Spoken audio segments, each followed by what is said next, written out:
जिलाध्यक्ष देवेंद्र सिंह करवलिया और आपके लोकप्रिय प्रत्याशी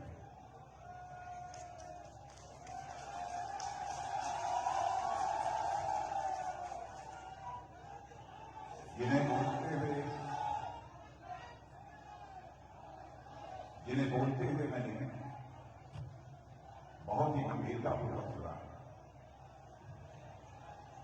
और आपके प्रत्याशी नरेंद्र सिंह कुशवाहा को परमात्मा ने तक ताकि भी दी है।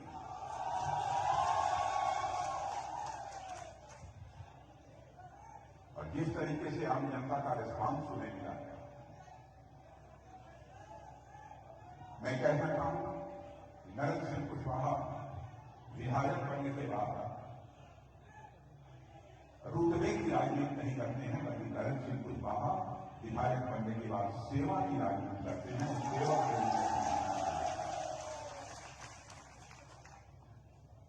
हमारी यहां की लोकप्रिय सांसद श्रीमती शंकर राय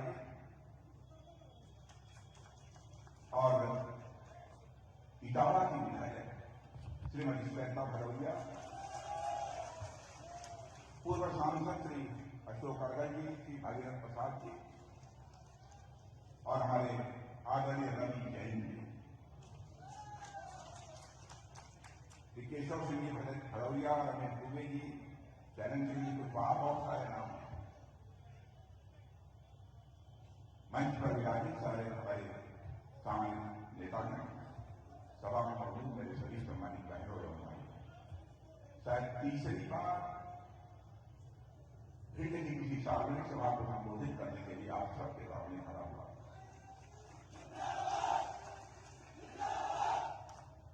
जब भी मैं आया, आप लोगों ने भारतीय जनता पार्टी को विजय दिलाई है।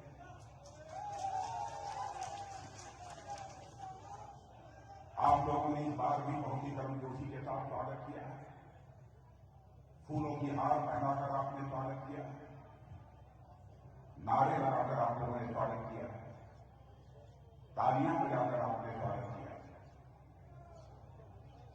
और साथ ही साथ चांदी का मुकुट पहनाकर आप लोगों ने मेरा स्वागत किया। मेरे बहनों भाइयों, भारत की परंपरा है और शिष्टाचार का तकाजा भी है। स्वागत अभिनंदन का सम्मान द्वारा कभी एक तरफा नहीं होना चाहिए।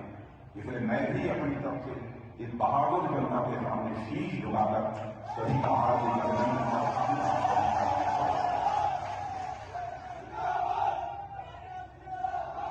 स्वागत में मैं सब कुछ हृदय से स्वीकार करता हूं। जो चांदी का मुकुट जिसने जिस प्यार से मुझे भेंट किया है, उसके प्यार की, उसके मोहब्बत की मैं तारीफ नहीं करता।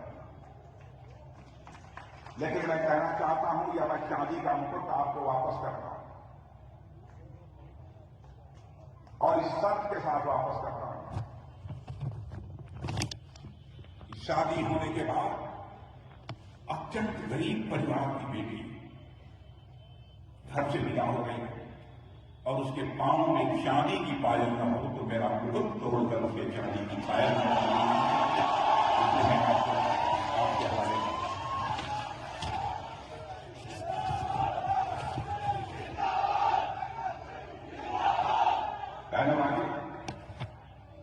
मध्य प्रदेश के विधानसभा का चुनाव है। मध्य प्रदेश के विधानसभा का चुनाव यह केवल मध्य प्रदेश का चुनाव नहीं, आगामी लोकसभा के चुनाव की भी दिशा तय है। आपको फैसला करना है क्या करना चाहिए।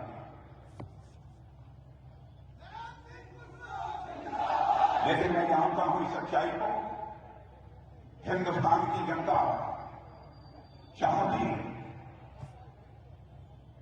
अगला प्रधानमंत्री भी भारत का कोई बनना चाहिए जो श्री नरेंद्र मोदी जी अगला प्रधानमंत्री।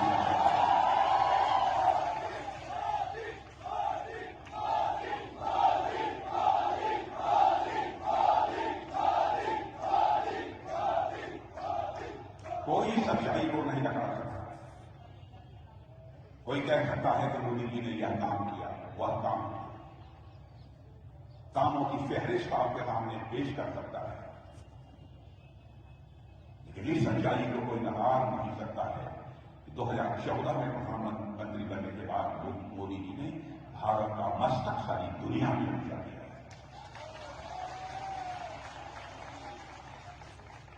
अंतर्राष्ट्रीय जगत में भारत की प्रतिष्ठा बढ़ी है। 2014 के पहले भारत के लिए अंतर्राष्ट्रीय मंचों पर कोई बोलता था तो भारत की बातों को जिस गंभीरतापूर्वक लिया जाना चाहिए दुनिया के लोग नहीं लेते थे। लेकिन मेरे बहनों भाइयों, आज हमारे प्रधानमंत्री अथवा भारत का कोई व्यक्ति अंतर्राष्ट्रीय मंचों पर बोलता है तो सारी दुनिया कान खोलकर सुनती है कि भारत बोल क्या रहा है। यह भारत की वैसी दुनिया है।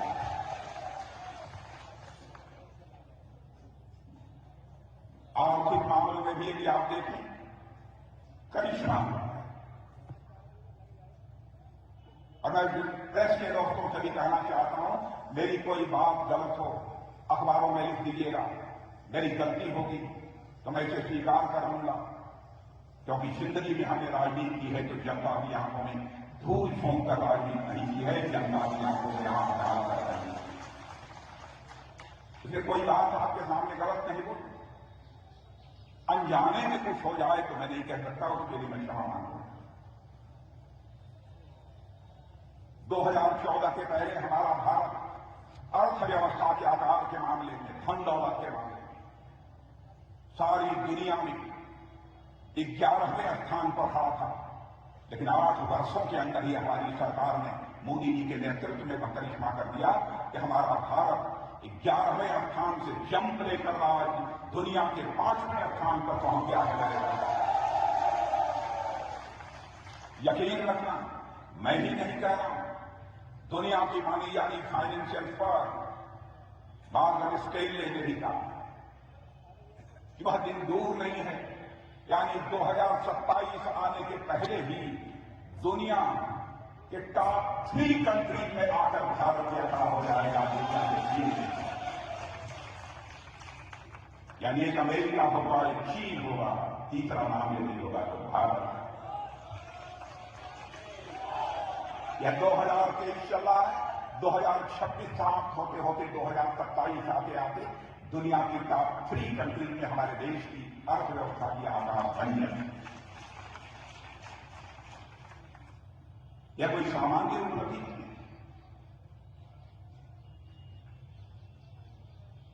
और भारतीय जनता पार्टी का यहां तक सवाल है, मेरे व्यक्ति की बात पार्टी का यहां तक सवाल है। बहनों भाइयों, पार्टी हो या नेता हो, उसकी विश्वसनीयता होनी चाहिए। जो कहे वो करे। आपने देखा होगा कि हर राजनीतिक पार्टी चुनाव के दौरान बहुत सारे वादे करती है, लेकिन चुनाव हो जाने के बाद, सरकार बन जाने के बाद अपने वादों को पूरा नहीं करती। विधायक और सांसद के जो प्रत्याशी होते हैं, चुनाव के दौरान आपके दरवाजे जाते हैं, आप कहते हैं क्या कर दूंगा और वह कर दूंगा, होता कुछ नहीं। और मैं मानता हूं इसी कारण भारत की राजनीति में विश्वास का संकट, क्राइसिस ऑफ क्रेडिबिलिटी पैदा हुई है। लेकिन भारत की राजनीति में विश्वास के संकट को चुनौती के रूप में किसी राजनीतिक पार्टी ने स्वीकार किया है तो हमारी और आपकी पार्टी भारतीय जनता पार्टी ने स्वीकार किया। हमने जो कहा है वो किया। पुराने लोग यहां पर बैठे हैं, रवि जैन जी जैसे लोग यहां बैठे हैं, उन्हें भी याद होगा 1951 में हम लोगों ने कहा था, जब जनसंघ के रूप में काम कर रहे थे, कि हमारी सरकार यदि बन जाएगी तो जम्मू कश्मीर को जो धारा 370 के तहत विशेषाधिकार प्राप्त है, हम चुटकी बजाकर धारा 370 को समाप्त करेंगे। और आपने देखा संसद के दोनों सदनों में बहुमत मिलने के साथ ही हमने चुटकी बजाकर धारा 370 को समाप्त किया।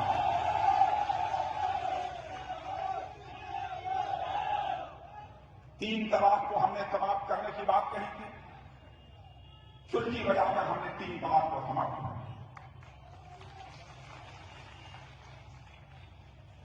हम लोगों ने कहा था जिस दिन हमारी सरकार केंद्र में बन जाएगी स्पष्ट बहुमत के साथ, तो अयोध्या की धरती पर राम लला का भव्य मंदिर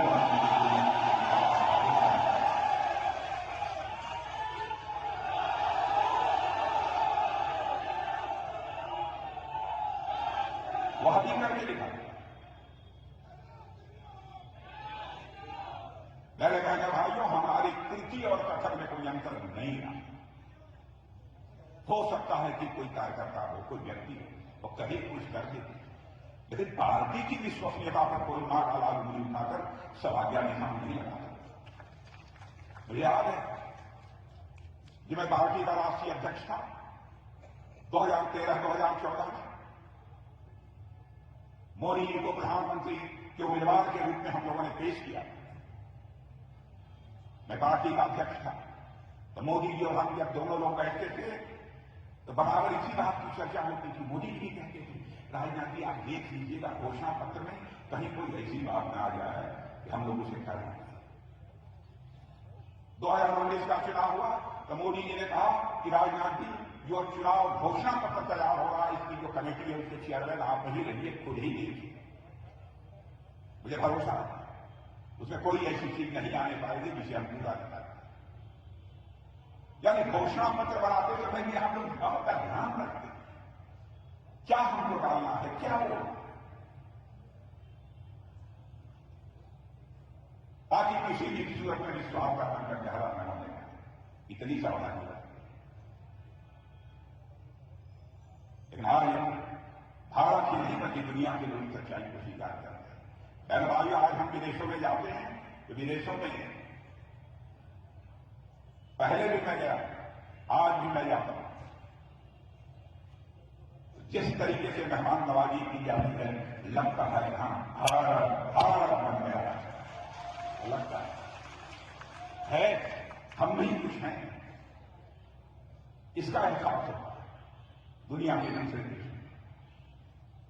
और भारत कमजोर भारत में नहीं आ रहा है, भारत ताकत और भारत में जाने लगे। भारत अब केवल कबूतर नहीं छोड़ता है बल्कि चीता भी छोड़ता है।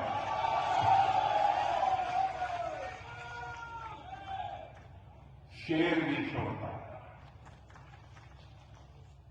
चीता प्रयत्न मध्य प्रदेश का देखिएगा, कुछ समय के बाद ऐसे हालात पैदा होंगे केवल भारत के लोग ही नहीं बल्कि दुनिया के लोग मध्य प्रदेश में जिस चीता प्रोजेक्ट की स्थापना हमारे प्रधानमंत्री ने की है उसको देखने के लिए लोग बाहों में ताकत आई, भुजाएं मजबूत हुई। आर्थिक मामलों का जहां तक प्रश्न है, देश में तो जो किया है जो किया है, लेकिन मैं कहूंगा 15-16 वर्षों के अंदर, 17 वर्षों के अंदर मध्य प्रदेश में हमारी भारतीय जनता पार्टी की सरकार ने करिश्माई काम किया। हमारा विरोधी कोई कह सकता है क्या करिश्माई काम किया? आरोप लगाने के लिए कोई आरोप नहीं। 50 वर्षों तक हुकूमत मध्य प्रदेश में केवल कांग्रेस ने की। लगातार यह मध्य प्रदेश हिंदुस्तान के बीमारू राज्यों की कतार में आकर है। क्या बहन भाइयों यह सच नहीं है? शिवराज सिंह चौहान के नेतृत्व में हम लोगों ने भाजपा की सरकार बनाई। आज भारत के बीमारू राज्यों की कतार से हमारा यह मध्य प्रदेश बाहर हो चुका है और विकासशील राज्यों की कतार में आकर रहा है। मुझे याद है हम पहले भी मिल आए, सड़कों को देखा है, क्या सड़कों के हालात नहीं बदले हैं? क्या बैठे अब बैठिए, क्या सड़कों के हालात बदल नहीं है? मैं बदले हैं कि मैं आपसे पूछना चाहता हूं, एक बार काम करने के तौर तरीके।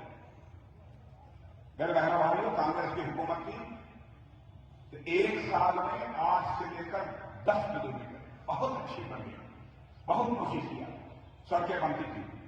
हम लोगों के आने के बाद प्रतिदिन 30-38 से लेकर 40 किलोमीटर सड़कों का निर्माण हो रहा है। बुनियादी ढांचों का विकास भी तेजी के साथ भारत में हो रहा है।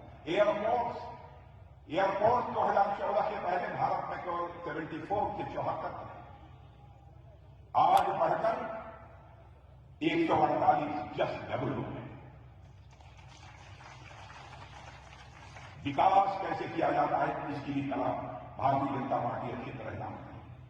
और बहनों भाइयों, हम केवल सरकार बनाने के लिए राजनीति नहीं करते।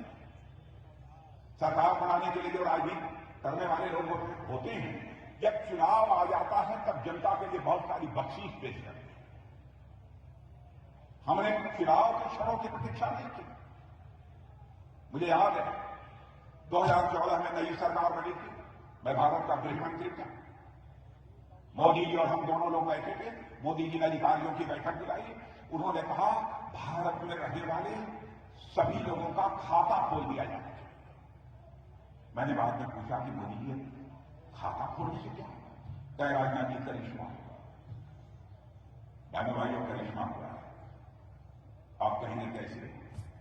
मैं याद दिलाना चाहता हूं, राजीव गांधी भारत के प्रधानमंत्री। एक बार लाचारी व्यक्त करते हुए उन्होंने कहा था, मैं क्या करूं, दिल्ली से मैं 100 पैसा भेजता हूं, लेकिन नीचे पहुंचते पहुंचते बामुश्किल लोगों की जेबों में 14 पैसा। मैं राजीव गांधी जी की आलोचना नहीं करना चाहता। आज तक मैंने कभी भी किसी प्रधानमंत्री की कोई आलोचना नहीं की है, क्योंकि प्रधानमंत्री चाहे किसी पार्टी का हो, वो व्यक्ति नहीं होता है, वह संस्था होता है और संस्था का बराबर सम्मान किया जाना चाहिए। लेकिन राजीव गांधी की मजबूरी क्या है?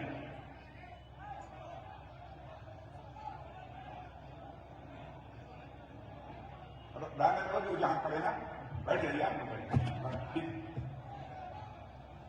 लेकिन राजीव गांधी जी ने अपनी मजबूरी जाहिर की। अरे भाई बस रहने दो, आप चलो यार, बैठ जाओ।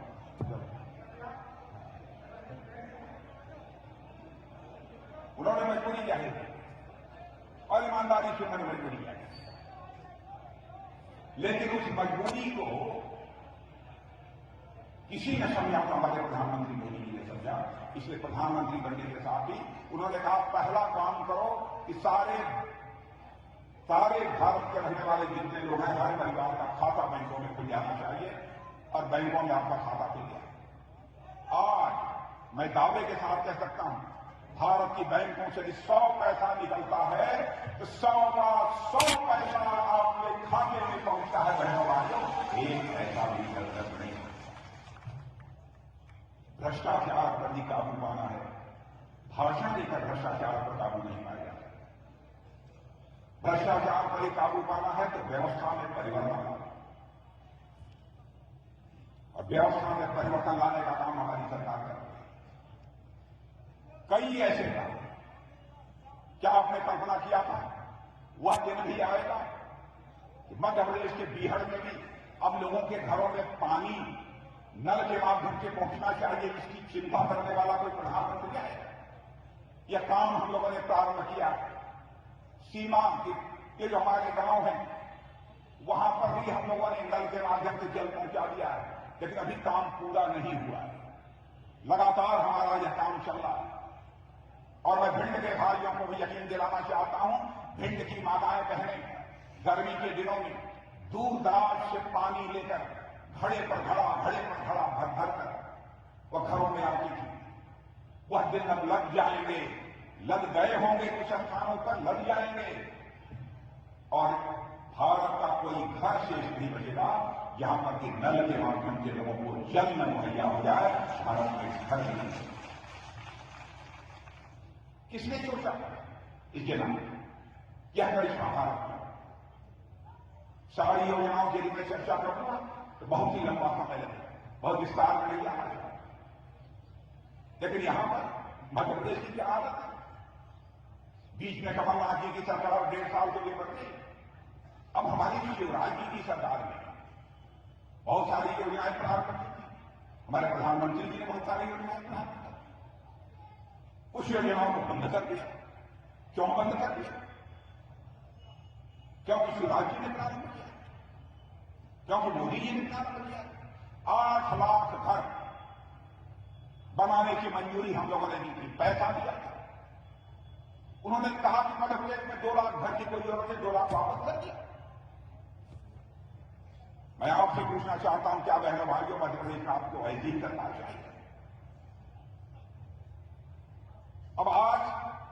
एक इन लोगों ने गठबंधन बनाया इंडिया अलायंस। इंडिया अलायंस कहते हैं इंडिया, बताइए। और इंडिया अलायंस बनाने की एक ही शर्त है, मोदी विरोध। इंडिया अलायंस का भी लक्ष्य यह होता कि भारत का विकास, तो मैं उसका स्वागत करता। लेकिन इंडिया अलायंस में शामिल होने की एक ही शर्त है, मोदी विरोध। यदि मोदी की विरोधी है तो इंडिया अलायंस में शामिल हो जाए, लेकिन वो भी नहीं हो पाया। आपने चिड़िया तो बराबर आसमान में उड़ते हुए देखी होगी, लेकिन आपने चुनावी चिड़िया का नाम सुना? चुनावी चिड़िया किसी ने देखा? नहीं देखा। बारे मिनट के लोग चुनावी चिड़िया नहीं देखते हैं। मध्य प्रदेश में जरूर देखा। जब चुनाव आता है तो उत्तर प्रदेश से 2 चुनावी चिड़िया मध्य प्रदेश में आ जाती हैं, एक सपा और एक बसपा।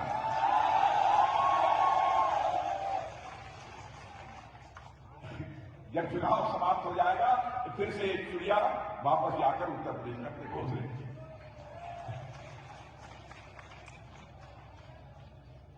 यह राजनीति का तरीका होना चाहिए। मैं भाषण करूंगा, 2.5-3 घंटे भाषण करूंगा, लंबा समय लगेगा क्योंकि आगे की भी सभा में नहीं आना। बहुत दुख किया है। अब मध्य प्रदेश का मैं आंकड़ा देख रहा था, मेरे प्रेस के दोस्त भी इसे देख लेंगे। सकल घरेलू उत्पादन जो 2001-2002 में ये कांग्रेस की सरकार थी, हमारी सरकार में, उस समय 71,594 करोड़। 18-19 वर्षों में ही वह बढ़कर 13,22,000 करोड़ हो गया है। जीडीपी, सकल घरेलू उत्पादन। 2001-2002 में प्रति व्यक्ति आमदनी मध्य प्रदेश में 11,718 रुपए थी। 2023 में बढ़कर 11,40,000, 1,40,000 करोड़। चाहे कहने को कोई बोले, शिवराज सिंह जी की सरकार में बहनों ने भाई काम किया। पहले का या 15-20 साल पहले का मध्य प्रदेश राज्य के मध्य प्रदेश में अंतर साफ तौर पर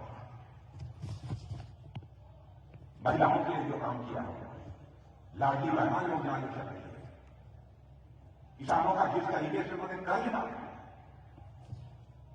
नौजवानों के लिए मुख्यमंत्री सीखो और कमाओ जैसी योजना प्राप्त की। बहुत लंबी फहरिस्त है, सारी चीजों की चर्चा नहीं कर पा रहा, लेकिन मैं कहना चाहता हूं इस समय मध्य प्रदेश की विकास दर भी बहुत अधिक है। हिंदुस्तान के अधिकांश राज्यों से मध्य प्रदेश की विकास दर अधिक हो गई है। अभी हमारे 2023-24 की पहली तिमाही में भारत की विकास दर जो बताई गई है वह 7.8% बतलाई गई है, लेकिन आप जानते हैं मध्य प्रदेश की ग्रोथ रेट, विकास दर पिछले 10 सालों में इससे अधिक रही है। बहनों भाइयों, शिवराज सिंह जी गवर्नमेंट को तालियां बजाकर तक भी बढ़ाई दिया जाना चाहिए। जुबानी जंग में तो चाहे जो मनाए होते हैं, तथ्यों के आधार पर बात करिए। आंकड़े हमारे नहीं है, सरकारी एजेंसियों के भी नहीं है, प्राइवेट फाइनेंशियल जो फॉर्म्स होती हैं, प्राइवेट फाइनेंशियल फॉर्म्स के ये आंकड़े हैं जो मैं आपको दे रहा हूं। छोटा मोटा काम नहीं किया। बहन भाइयों, आपका समर्थन मिलना चाहिए। मैं आपसे शीश झुकाकर अपील करना चाहता हूं, विनम्रतापूर्वक आपसे निवेदन कर रहे हैं। और देश का मैं रक्षा मंत्री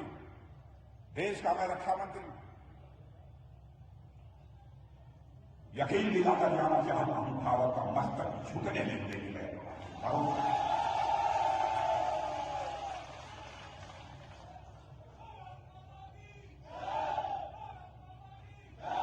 आपने देखा पूरी पुलवामा की घटना हुई थी, हमारा प्रधानमंत्री का 56 इंच चौड़ा सीना,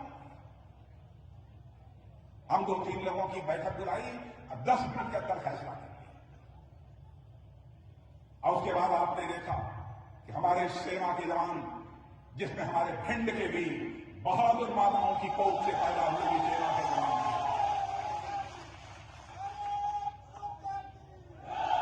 सीमा के इस पार ही नहीं, सीमा के इस पार ही नहीं, सीमा के उस पार जाकर आतंकवादियों का सफाया करने में उन्होंने काम किया। यह है हमारा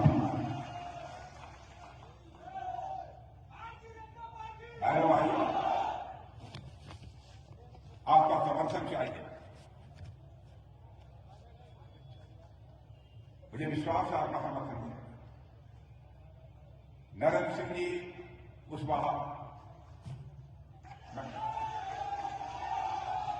मुझे कहना हो राजनीति में, ना राजनीति में नरेंद्र सिंह कुशवाहा के लिए मुझे कहना हो तो मैं कहूंगा अव्वल।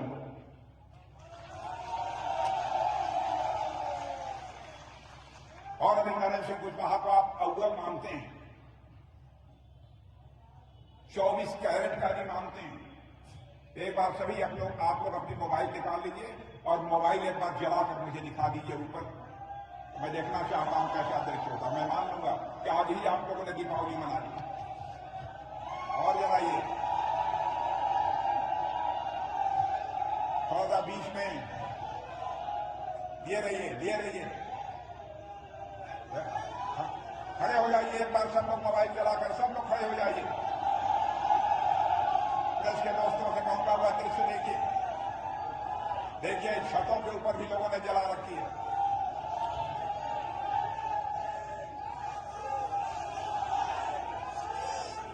बहुत धन्यवाद। अब आप कर लीजिए। तो मैं अब चलूं?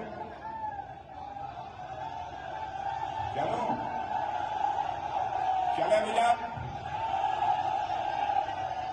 लेकिन मैं बताना चाहता हूं भिंड की सारी सीटों पर और इसी भिंड जिले की सार्वजनिक सभा के माध्यम से मैं भिंड की जनता से विनम्रतापूर्वक अपील करना चाहता हूं।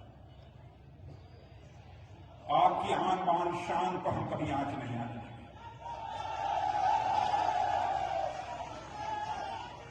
मैं भिंड की जनता से शीश झुकाकर, केवल यही की नहीं, भिंड जिले की जनता से शीश झुकाकर मैं अपील करना चाहता हूं कि इस सारी सीटों पर आप भारतीय जनता पार्टी का पक्ष चुनाव